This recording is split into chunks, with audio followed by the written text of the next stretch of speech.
है, जजेस को बुरा भला कह रही है, वो कोई नहीं पकड़ सकता उसको, क्योंकि वो उसको उस कैटेगरी में रख दिया है, वो कानून से ऊपर है। वो चोरी भी करे, आज तक नहीं बता सके कि लंदन में अरबों रुपए की प्रॉपर्टीज किधर से आई हैं, वो नहीं बता रहे।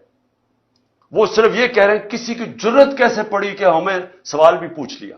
वो ये ऊपर ये खास लोग हैं, बाकी लोगों के पास हुकूक ही नहीं है। और जब मर्जी जेल में पकड़ो, रात को उठा लो, घरों में घुस जाओ, 3 बजे उठा लो।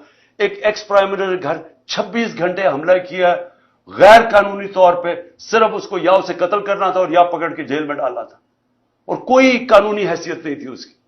आप तमाशा देख रहे हैं, सारी दुनिया तमाशा देख रही है। तो हमारी जो जंग है हकीकी आजादी की है, और मैं समझता हूं कि क्योंकि कौम जाग चुकी है, ये जो भी करेंगे अदलिया के ऊपर हमले करेंगे, कौम अदलिया के साथ खड़ी है। पाकिस्तान की वकला कम्युनिटी को खड़ा होना पड़ेगा अदलिया के साथ, क्योंकि अगर आइन गया तो कौम खत्म।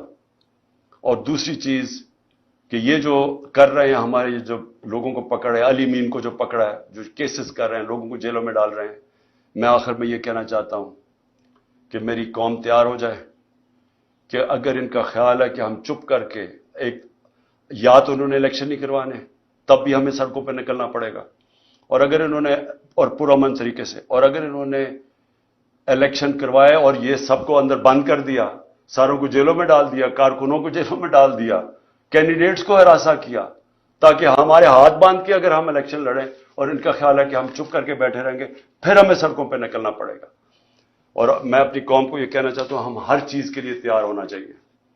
और हम अगले दिनों में हम देखेंगे किस तरह जा रहा है। अगर हमने देखा कि ये इसी तरह ही या इलेक्शन से भाग रहे हैं, क्योंकि इलेक्शन से तो भाग रहे हैं, अगर इन्होंने भागने की कोशिश की अदलिया को तकसीम करके, और या फिर इन्होंने हमारे ऊपर इसी तरह के हरबे इस्तेमाल किए, हम सब सड़कों पे होंगे।